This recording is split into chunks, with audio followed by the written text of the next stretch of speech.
অপু ভাইয়ার বিয়ে আজ। আমার মামাতো ভাই সে। আর একটা পরিচয় হলো, সে আমার প্রথম ভালোবাসা। আমার ছোট্ট হৃদয়ে সেই প্রথম দখল করার সুযোগ পেয়েছিল সেই শৈশবকালে। গ্রামের মেয়ে আমি। অপু ভাইয়ার পরিবার গ্রামে থাকে। পড়াশোনার জন্য ইন্টারে পড়াকালীন সে শহরে পাড়ি জমান। তারপর থেকে তার সঙ্গে দৃষ্টি বদল করার সুযোগ খুব কম হতো। তবে কলেজ বন্ধ থাকলেই তিনি চলে আসতেন গ্রামে। গ্রামে যতদিন থাকতেন ততদিন আমি ছুতো খুঁজতে ব্যস্ত থাকতাম কি করে মামা বাড়ি যাওয়া যায়। আমার চোখ সারাক্ষণ তার দিকেই নিবিষ্ট। চক্ষু জোড়াতে যেন বেহায়াপনা বেড়ে যেত উনি আসার কথা শুনলেই। তাকে দেখার নেশা দমিয়ে রাখা ছিল আমার সাধ্যের বাইরে। কিন্তু অপু ভাই কখনোই আমার প্রতি কোনো আগ্রহ দেখাননি। অতি প্রয়োজন ছাড়া কথাও বলতেন না। অথচ উনি সব মেয়ে ছেলেদের সাথে স্বাচ্ছন্দ্যে কথা বলতেন। ছোট বলে কখনো স্নেহও করতেন না। কিন্তু আমি তো তার স্নেহ নয়, ভালোবাসা পাবার কাঙাল ছিলাম। আমাকে এভাবে অ্যাভয়েড করার কারণটা জানি আমি। কেন উনি আমায় দূর দূর করতেন সেটা আমার অজানা নয়। আমি ভীষণ কালো, প্রয়োজনের চেয়ে অতিরিক্ত কালো আমি। আমি তো জানতাম মানুষ অতিরিক্ত সব জিনিস পছন্দ করে। অতিরিক্ত ভালোবাসা, অতিরিক্ত কেয়ার, অতিরিক্ত জামা কাপড়, অতিরিক্ত সম্পদ, এসব অতিরিক্ত বস্তুর প্রতি মানুষের লোভ যথারীতি বেশি। তাহলে কেন তারা অতিরিক্ত কালো হওয়াটাকে মেনে নিতে পারে না? প্রয়োজনের চেয়ে বেশি হলেই সেটা অতিরিক্ত। আর সেই বাড়তি বেশিটুকুই মানুষ অবহেলায় নেয়। অপু ভাইকে মনের কথা বলার সাহস আমার কখনোই হয়ে ওঠেনি। তাও তাকে নিজের করে পাবার প্রবল ইচ্ছে ছিল ছোট থেকেই। সে চাঁদ, আমি বামন। বামন কি আর হাত বাড়ালেই চাঁদের হদিশ পায়? শহরে থাকার দরুন তার মধ্যে শহুরে মানুষদের ব্যক্তিত্ব লক্ষ্য করা যেত। কতবার তাকে লুকিয়ে আড়ালে সুযোগের সদ্ব্যবহার করে দেখেছি তা সে ভালো করেই জানে। সে বুঝতে পেরেছিল আমার মনের কথা, বুঝেছিল আমি কি চাই। তাও এই কিশোরী মনের ইচ্ছেকে সে প্রাধান্য দেয়নি। নিছক ছেলে মানুষই ভেবে এড়িয়ে গেছে। আর আমি কালো বলে আমাকে সবার মাঝে দুধভাত ধরতেন সব সময়। প্রকৃতির নিয়মে বড় হতে লাগলাম।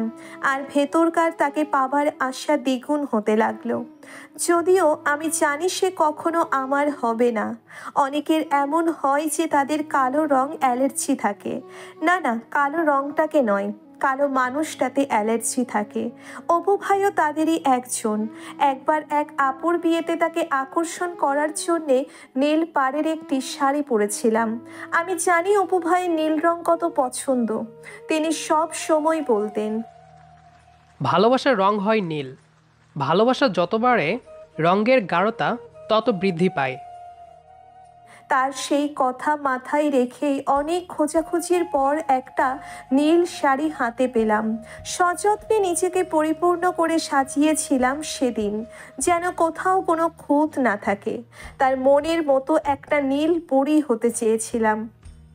সেজে গুজে বাইরে বেরিয়ে তাকে দেখেই চোখ বরাবরের মতো আটকে গেল আমার।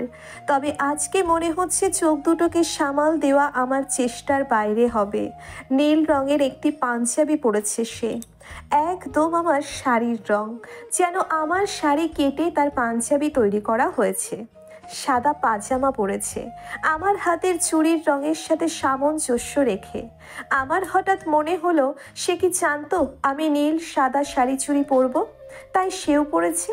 ব্যাপারটা ভীষণ ভালো লাগলো আমার। মনে তার দিকে তাকিয়ে হেসে যাচ্ছিলাম। কোনো এক আগন্তুকের গায়ের ধাক্কায় হুঁশ হলো আমার। লজ্জায় রাঙা হচ্ছিলাম ক্ষণে ক্ষণে। মনে হচ্ছিল যেন প্রেয়সীর ঠোঁটে হাসি ফুটিয়ে তোলার জন্য তার এত প্রচেষ্টা। মাথা নিচু করে দাঁড়িয়ে থেকেও আমার ষষ্ঠ ইন্দ্রিয় বলছে অপু ভাই আমার দিকেই এগিয়ে আসছে। লজ্জার এবং ভীতি আষ্টে পৃষ্ঠে ধরেছে মুখ জুড়ে। সে ধীর পায়ে এগিয়ে এলো আমার সামনে। আমার চোখ নিচের দিকে নিবিষ্ট, তাও বুঝতে পারছি সে আমাকেই পরখ করে যাচ্ছে তার চোখ দিয়ে। হয়তো প্রেয়সীর সাজের সাথে নিজের সাজ মিলে যাওয়ায় সে বেজায় খুশি। কিন্তু পরক্ষণেই তার কথা কানে তুলতেই ভেতরটা মুচড়ে উঠল। আমার সব চিন্তাধারা বিফলে অকেজো করে দিয়ে অপু ভাই শ্লেষার সুরে বললেন, এটা কি সাজ সেজেছিস? একদম পেতনির মতো লাগছে তোকে। কালো গায়ের রঙের সাথে নীল শাড়িতে বেমানান লাগছে তোকে। আমি তো ভয় পেয়ে গেছিলাম তোকে দেখে। এক্ষুনি গিয়ে এটা পাল্টে আয় যা। বলেই তিনি বিরক্তি নিয়ে চলে গেলেন। আমি যেন পুরো বোকা বনে গেলাম। মাথা আমার এখনো নিচুই করা আছে। এক ফোঁটা নোনা জল গিয়ে পড়ল মাটিতে। এরপর আরও এক ফোঁটা। ফোঁটায় ফোঁটায় মাটি ভিজে গেল। এতটাই অযোগ্য আমি? নিজের প্রাণের মানুষটার সাথে সাজের মিল ঘটানো জায়েজ নেই আমার? এক ছুটে সবাইকে হাত দিয়ে পথ থেকে সরিয়ে দিয়ে চলে এলাম ঘরে, যেন কেউ আমার চোখের জলের আভাস দেখতে না পায়। বেঘরে খাটে পড়ে রইলাম। কি ভাবলাম আর কি সত্যি হলো? চিৎকার করে বলতে ইচ্ছে হচ্ছিল, কেন কেন আমায় এতটা নিচু শ্রেণীতে রাখো তুমি? কেন এত চেষ্টার পরও তোমার মনে ঠাঁই মেলে না আমার? আমি কালো, এটাই কি আমার অপরাধ? তবে নিচু হাতে মেরে ফেলো এই কালো প্রাণটাকে। পৃথিবী থেকে সব কালো মানুষ উঠে যাক তবে। কাঁদতে কাঁদতে বালিশ ভিজে চুপসে গেছে। নিচু হাতে যত্ন করে পরা শাড়িটার হাল বেহাল। মুখের সাজ উঠে গেছে আরও আগেই। তার বলা ছোট্ট কিছু কথা একটা সদ্য ফুটে ওঠা কিশোরী মনটাকে বিষিয়ে দিয়ে গেল। সে খবর তার অব্দি পৌঁছনোর সাধ্যি নেই কারো। আপুর বিয়ের পর্ব শেষ হলো। সারাদিন আর ঘর থেকে বের হয়নি, কেউ ডাকেও নি আমায়। অচেতনভাবে পড়েছিলাম খাটে। তাকে দেখলেই তার বলা কথাগুলো কানে বাজে। চোখের কোণে জলের আভাস পাই তখন। সেটা সবার চোখ খুঁড়ে অগোচরে থেকে যাবে। আপুর বৌভাতের দিন সকলের চোরাচুরিতে আমাকেও যেতে হলো তাদের সাথে। কিছুতেই যাওয়ার ইচ্ছে ছিল না আমার। সবাই ঠেলে গাড়িতে বসিয়ে দিল। গাড়ি ছাড়ার আগ মুহূর্তে ভাগ্যক্রমে অপু ভাই আমার সামনের সিটে এসে বসে পড়লেন। কেমন অস্বস্তি লাগছিল তার সামনাসামনি বসে। নড়ে চড়ে একটু বাদিকে হেলে বসলাম আমি। তার সামনে এখন পড়তেও নিজেকে ছোট মনে হয়। সারা রাস্তা আমি জানালা দিয়ে বাইরেই তাকিয়েছিলাম। চোখ দুটোতে সামাল দিতে গিয়ে হিমশিম অবস্থা। বারবার তার দিকেই চোখ যেতে চায়, যেন সে একটা চৌম্বক আর আমার চোখ দুটো কোনো লোহার স্টিল। ভেতরে ভেতরে গুমড়ে যাচ্ছিলাম আমি। একবার সুযোগ বুঝে তার দিকে তাকাতেই দেখি সে চোখ বন্ধ করে আছে। গাড়ির ঝাঁকুনিতে হয়তো মাথা ধরে গেছে। এই সুযোগে তাকে দেখতে লাগলাম। কালো শার্টে বেশ মানিয়েছে তাকে। ক্লান্তি ফুটে উঠেছে চোখ মুখে। মাথার চুলগুলো উড়ছে। তখনই আমার খেয়াল হলো আমার হাতটা কেমন যেন করছে তার চুলগুলো স্পর্শ করার জন্যে। তার এলোমেলো চুলগুলো আলতো হাতে ঠিক করে দিতে মন চাইছে, যেটা হয়তো আমার অধিকারের বাইরে। তার চোখ খোলার আগেই আমি চোখ সরিয়ে নিলাম। তাকে তো দেখে নিয়েছি, এখন তার অবয়ব মনে এঁকে তাকে ভাববো বসে বসে। বৌভাতের অনুষ্ঠানে সব মেয়েদের সাথে হেসে হেসে কথা বলে চলেছেন, যেটা আমি বরাবরই চাই না। সে যদি আমার মনের ডাকে সায় দিত, কড়া করে নিষেধ করে দিতাম কোনো মেয়ের ধারে কাছে ঘেঁষতে। ফেরার পথেও সে আমার সামনের সিটেই বসলো। এক ধ্যানে না দেখলেও ফাঁকে ফাঁকে চোখের বেহায়াপনাকে প্রাধান্য দিয়েছি। একদিন বৃষ্টি ভেজা দুপুরে কলেজ থেকে ফেরার পথে রাস্তায় ছাতা হাতে অপু ভাইয়ের সম্মুখীন হলাম। সে এগিয়ে এসে আমার মাথায় ধরল ছাতাটা। আমায় কিছু বলতে না দিয়ে হাত ধরে এগিয়ে নিয়ে চলল। অস্পষ্ট সুরে বলল, চল তাড়াতাড়ি। দূরত্ব বজায় রেখে এক ছাতার নিচে তার সাথে। বিষয়টা আমার ভাবনার বাইরে ছিল।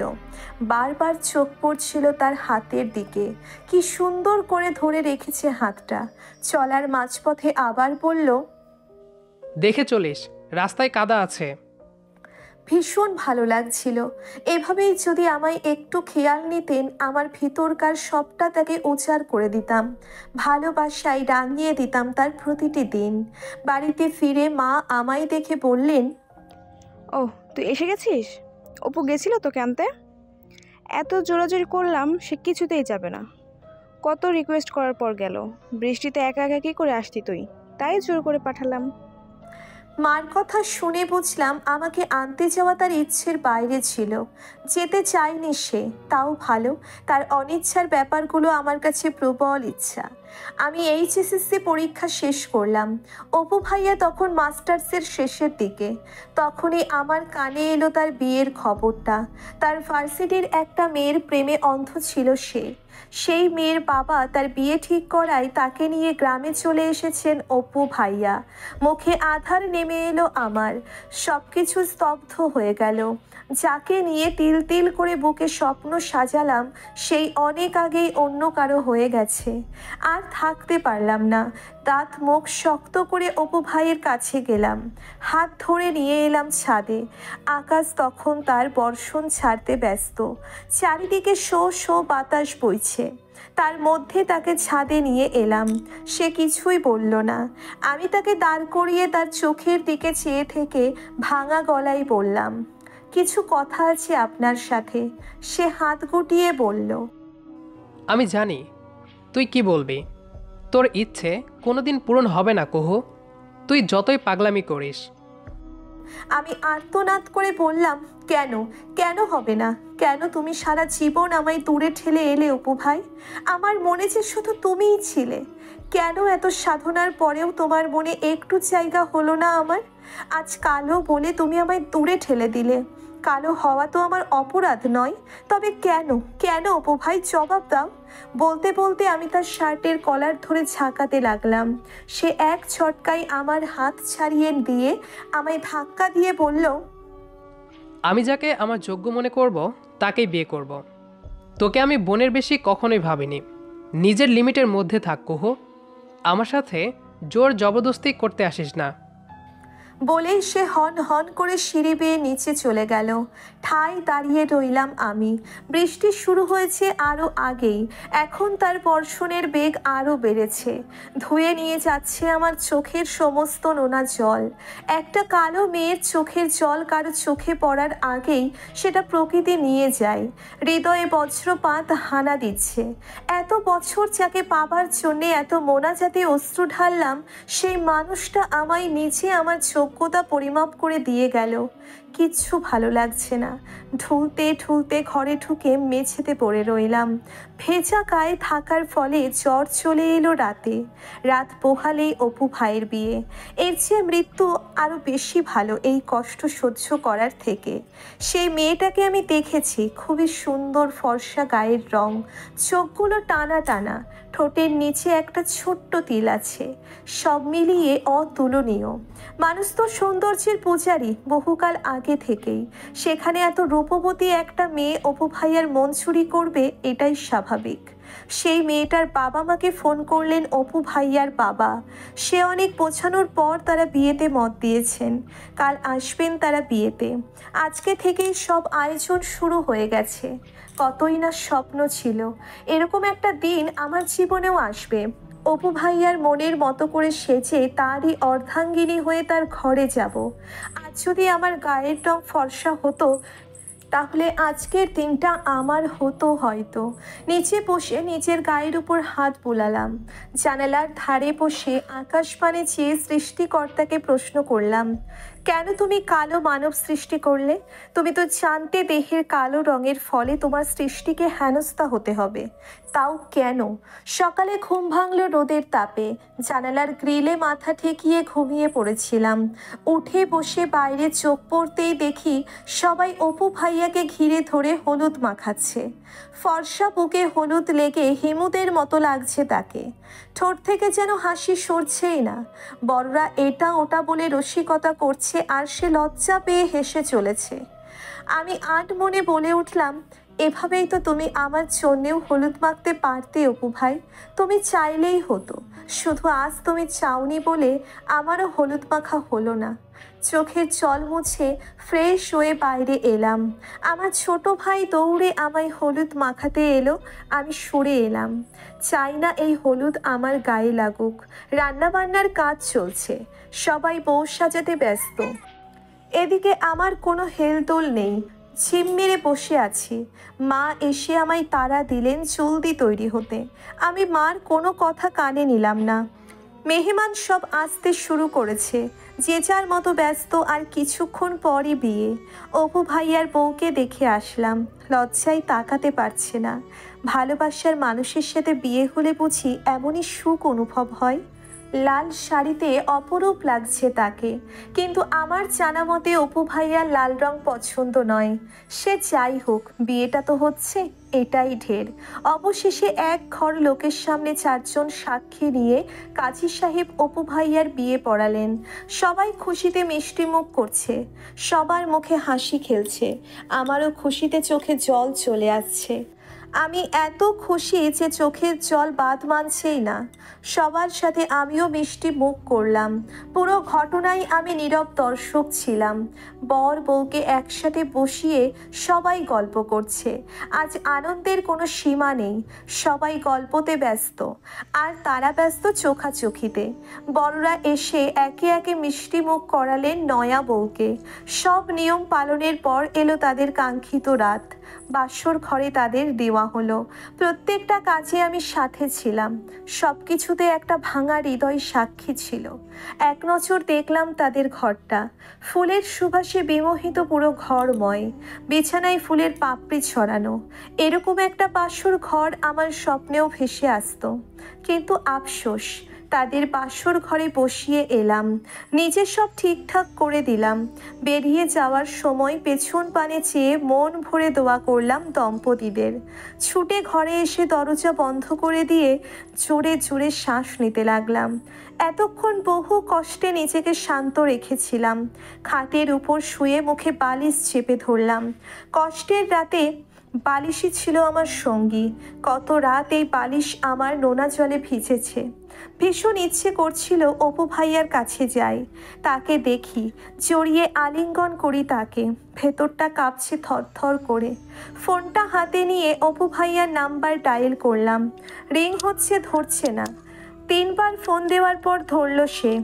বিরক্ত নিয়ে চেঁচিয়ে বলল, কি হয়েছে তোর? এখন ফোন করলি কেন আবার? আমি কাঁপা কণ্ঠে বললাম, ভুলে চলে গেছে।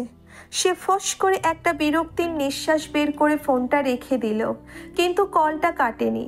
ফোনের ওপাশ থেকে বুঝতে পারছিলাম বাসর যাপনে ব্যস্ত তারা। সুখের মুহূর্ত কাটাচ্ছে একত্রে। আর পারলাম না থাকতে। কল না কেটে পাশে রেখে দিলাম ফোনটা। বালিশের নিচ থেকে ঘুমের শিশিটা বের করলাম, হাতে ঢেলে নিলাম সবগুলো। কয়টা ট্যাবলেট জানি না, সবগুলো মুখে পুরে নিলাম। পানি খেয়ে নিলাম যেন সবগুলো ভেতরে গিয়ে ভালো মতো কাজ করে। পানি পড়ছে চোখ বেয়ে, মাথা ঘুরাচ্ছে। বালিশের ওপর শুয়ে রইলাম। এই বালিশটাই আর ঘুমানো হবে না। চোখ বন্ধ হয়ে আসছে। পরপারে যাওয়ার আগে দোয়া করি, জীবনে সুখী হও তুমি। সকালটা হয়তো আর দেখা হবে না। অপু ভাই আমায় রিজেক্ট করে তার পছন্দের মেয়েকে বিয়ে করে নিলেন। আমি কালো বলে এত অবজ্ঞা করলেন। আমার মনটাকে পায়ের নিচে পিষিয়ে দিয়ে তিনি জিতে গেলেন তার বিবেকের কাছে। অপু ভাইয়ের বাসর রাতে ঘুমের ঔষধের শিশি শূন্য করে দিয়ে আমি ভেবেছিলাম সকালটা হয়তো আর দেখা হবে না। কিন্তু সৃষ্টিকর্তার ইচ্ছে যে অন্য কিছু ছিল, তাই তো মৃত্যুর দুয়ারে কড়া নেড়েও ফিরে এসেছিলাম। সেদিন রাতে ঔষধগুলো খাওয়ার পর চোখ বোঝার আগ মুহূর্তে বাবার মুখটার অবয়ব ভেসে আসছিল আমার চোখে। আমি অনুধাবন করলাম যে কতটা ভুলটা পথে পা বাড়িয়েছি। সর্বশক্তি দিয়ে উঠে বসলাম। গলার সবটুকু জোর দিয়ে চিৎকার করতেই পাশের রুম থেকে আমার ভাই ছুটে এলো। দরজা বন্ধ দেখে সে অনবরত দরজা ধাক্কাতে লাগলো। এক পর্যায়ে সাড়া না পেয়ে দরজা ভেঙে আমার ওই অবস্থায় সে দেখবে সেটা সে ভাবতেও পারেনি। ভাইয়া পাগলের মতো ছুটে এলো আমার কাছে। নেভু নেভু চোখে আমি দেখতে পাচ্ছি ভাইয়া ব্যাকুল হয়ে আমাকে তার কোলে শোয়ালেন। গালে চাপড় মেরে মেরে আমাকে রিকভার করার চেষ্টা করতে লাগলেন। ভাইয়া কাঁদছেন, আমি স্পষ্ট দেখতে পাচ্ছি। শত চেষ্টা করেও আমি কথা বলতে পারলাম না, জ্ঞান হারালাম। ভাইয়া মরিয়া হয়ে আমার কোলে তুলে বেরিয়ে গেলেন বাড়ি থেকে। সময়টা তখন মাঝরাত, সবাই বেঘরে ঘুমোচ্ছে। ভাইয়া বাড়ি থেকে বেরিয়ে মেইন রাস্তায় চলে এলেন আমাকে নিয়ে। দূর থেকে একটা গাড়ি আসছে, তারই লাইট দেখা যাচ্ছে। ভাইয়া গাড়িটি আসার অপেক্ষা করতে লাগলেন। সেটা ছিল একটি প্রাইভেট গাড়ি। আমাকে নিয়ে ভাইয়া গাড়িটির সামনে দাঁড়িয়ে গেলেন। যথারীতি গাড়িটি থেমে গেল ভাইয়ার সামনে। গাড়ির ড্রাইভার ভাইয়াকে সাহায্য করতে চাননি, কিন্তু আমার অবস্থা বেগতিক হওয়ায় তিনি গাড়িতে আমাদের তুলে নিয়ে হাসপাতালের দিকে ছোটেন। আমার মুখ দিয়ে ফেনা বের হচ্ছে। ভাইয়া উদ্গ্রীব হয়ে উঠেছেন। তার মাথায় ঢুকছে না এরকম একটা কাজ আমি কেন করলাম। গাড়িটি হাসপাতালের সামনে থামতেই ভাইয়া আমায় নিয়ে ছুটে চলেন ভেতরে। পাগলের মতো চিৎকার শুরু করেন। আমাকে অ্যাডমিট করা হয়, আমার পেট ওয়াশ করা হয়। ঔষধের পাওয়ার ডোজ তেমন বেশি না হয় সেটি তার কার্যকারিতা পুরোপুরি করার সময়টা পায়নি। ভাইয়া বাইরে বসেছিলেন। তার মগজে আমার এই কর্মের কারণটা ঢুকছে না। ডাক্তাররা বের হয়ে জানালো আমি এখন আউট অফ ডেঞ্জার। ভাইয়া স্বস্তির নিঃশ্বাস ফেললেন। আমার জ্ঞান ফেরার পর আমি প্রথম দেখেছিলাম ভাইয়ার মুখটা। বোনের জন্যে মায়ায় কাতর হয়ে ওঠা ভাই, যার সাথে আমার শৈশব স্বর্ণে মোড়ানো ছিল, তাকে ফেলে রেখে চলে যেতে চেয়েছিলাম আমি। ভাইয়া আমার পাশে এসে বসলো। আমার মাথায় হাত রাখতেই হু হু করে চোখের জল বাঁধ ভেঙে দিল। ভাইয়াও কাঁদছেন। নিজেকে স্বাভাবিক করে চোখ মুছে ভাইয়া আমার দিকে তাকালেন। ভাঙা গলায় বললেন, কেন এমন করলে কুহ? কি হয়ে যাচ্ছিল আজ? ভাবতে পারছিস যদি রাতে আমি ঘর থেকে বের না হতাম, তোর চিৎকার তো আমি শুনতে পেতাম না। কেন করলি? কান নেশায় পড়ে নিজেকে শেষ করে দিতে চাইলি? বল। আমি কেঁদেই যাচ্ছি ভাইয়ার হাত ধরে। ভাইয়া হাত ছাড়িয়ে নিয়ে শক্ত গলায় বললেন, এখন কাঁদছিস কেন? ভাইয়ের কথা একবারও মনে পড়ল না তোর? তোকে আমি কত স্নেহ করতাম। কেন করলি? জলদি জবাব দে। আমার কান্নার বেগ আরো বেড়ে গেল। ভাইয়া আমাকে সময় দিলেন স্বাভাবিক হতে। কিছুক্ষণ পর আমি ভাইয়ার হাত ধরে বললাম, ভাইয়া আমায় ক্ষমা করে দাও। আমি একজনের ভালোবাসার মোহে পড়ে গেছিলাম। তার প্রত্যাখ্যান আমি সহ্য করতে পারিনি। নিজেকে বড্ড বোঝা মনে হচ্ছিল ভাইয়া, তাই এই পথ বেছে নেওয়া। ভাইয়া দাঁতে দাঁত চেপে বললেন, কে সে? জলদি নাম বল। ওই হারামিকে আমি নিজে শেষ করব। আমার বোনকে কষ্ট দেওয়ার ফল টের পাওয়া তাকে। আমি ভাইয়াকে জড়িয়ে ধরলাম। একজন ভাই কখনো তার বোনের কষ্ট দেখতে পারে না। পৃথিবীতে ভাই বোনের সম্পর্ক পবিত্র। এই সম্পর্ককে গুরুত্ব না দিয়ে যে আমাকে অবহেলা করলো, তার জন্য মরতে বসেছিলাম আমি। নিজেকে বারবার ধিক্কার দিতে ইচ্ছে করছে। আমি ভাইয়ার দিকে তাকিয়ে কাপা কণ্ঠে বললাম, ভাইয়া আমি অপু ভাইকে ভালোবাসতাম, কিন্তু সে আমার ভালোবাসেনি ভাইয়া। আমি কালো বলে আমায় দূরে ঠেলে দিয়েছে। ভাইয়াকে সব কিছু বললাম, তার অবহেলা, কটু কথা, সব কিছু। ভাইয়া আমার কথা শুনে প্রচণ্ড রেগে গিয়ে অপু ভাইকে মারতে চাইলেন। তিনি তাকে শান্তিতে সংসার করতে দিবেন না। আমি ভাইয়াকে আটকালাম। ভাইয়া আমায় জড়িয়ে ধরে বললেন, তুই হেরে যাবি না কুহ। যে তোকে এতদিন কষ্টের মাঝে ডুবিয়ে রেখেছে তাকে তুই দেখিয়ে দিবি তুই কতটা যোগ্য। আমি তোর পাশে আছি, কেউ কিচ্ছু জানবে না। তুই শুধু এগিয়ে যা। দুজনেই কাঁদছি। এই কান্নার মাঝে কোনো দুঃখ নেই, আছে সুখ। জীবনে চলার পথে এই মানুষগুলোই তো সহায়। কখনো হোঁচট খেয়ে পড়ে গেলে এরাই টেনে তুলবে, আর যারা কষ্ট দেয় তারা কখনো আপন মানুষ হতে পারে না। পরের দিনে হাসপাতাল থেকে আমায় রিলিজ দেওয়া হয়। আমি এখন সুস্থ। এত কিছু হয়ে গেল, কিন্তু বাড়িতে কেউ কিছুই জানে না। সকালে আমি আর ভাইয়া বাড়িতে ফিরে এলাম। সবাই জানতে চাইলে ভাইয়া ঘুরতে গিয়েছিলেন বলে ম্যানেজ করে নিল। অপু ভাই তার সুখের সংসারে মেতে আছেন। চারিদিকে সুখ সুখ ভাব। নতুন বউ নিয়ে দিব্যি আছেন। আর আমি ঘরের কোণে বসে বইয়ে মুখ ডুবিয়ে রাখতাম। তার সুখের দৃশ্য আমি দেখতে চাই না, বরং তাকে আমার সুখের নমুনা দেখাতে চাই। সেজন্য আমায় লড়তে হবে, যেন আমাকে দেখে একসময় আফসোস করেন উনি। অপু ভাইয়ের বিয়ের 2 বছর চলে গেছে। এরই মধ্যে একদিন খবর পেলাম অপু ভাইয়ার বউ পালিয়েছে তার প্রাক্তন প্রেমিকের সাথে। আমি তখন ঢাকায় চলে এসেছিলাম। সময়ের তালে তালে নিজেকে একটু একটু করে গড়ছিলাম। অপু ভাইয়ের বউ তার সমস্ত টাকা সম্পত্তির দলিল সব নিয়ে হুঁশ করে উড়ে চলে গেছে প্রেমিকের হাত ধরে। আমি ভেবে পাই না যে ভালোবাসার জন্যে তিনি আমায় ছেড়ে দিলেন, সেই ভালোবাসাকে কেন ধরে রাখতে পারলেন না? একেই কি ভালোবাসা বলে? না, আমার কাছে ভালোবাসার সংজ্ঞা অন্য কিছু। অপু ভাই পাগলের প্রলাপ বকতে লাগলেন তার বউ নাকি ফিরে আসবে। তিনি সবচেয়ে বেশি কাতর হয়েছেন তার সম্পত্তি হারিয়ে। সবাই ছি ছি করতে লাগলেন তাকে। গ্রামের লোকজন ব্যাপারটা ভালোভাবে নেয়নি। আমার খারাপ লেগেছিল তার জন্যে। প্রকৃতির নিয়ম এবং মানুষের স্বভাব অনুযায়ী আমার তো এখন খুশি হবার কথা, কিন্তু আমি খুশি হতে পারছিলাম না। 1 বছর কেটে গেছে, অপু ভাইয়ের বউ ফেরেনি। আমি নিজেকে করেছি প্রতিষ্ঠিত। আমার নামের আগে ম্যাজিস্ট্রেট যোগ হয়েছে, নিজস্ব একটা অফিস হয়েছে, থাকা খাওয়ার জায়গা হয়েছে। বাবা মাকেও আমার সাথে ঢাকা নিয়ে এসেছি, সাথে আমার ভাইয়া, যার অনুপ্রেরণায় আজ আমি এত দূর এসেছি। একদিন অফিসে থাকাকালীন অপু ভাই আকস্মিকভাবে আমার সাথে দেখা করতে এলেন।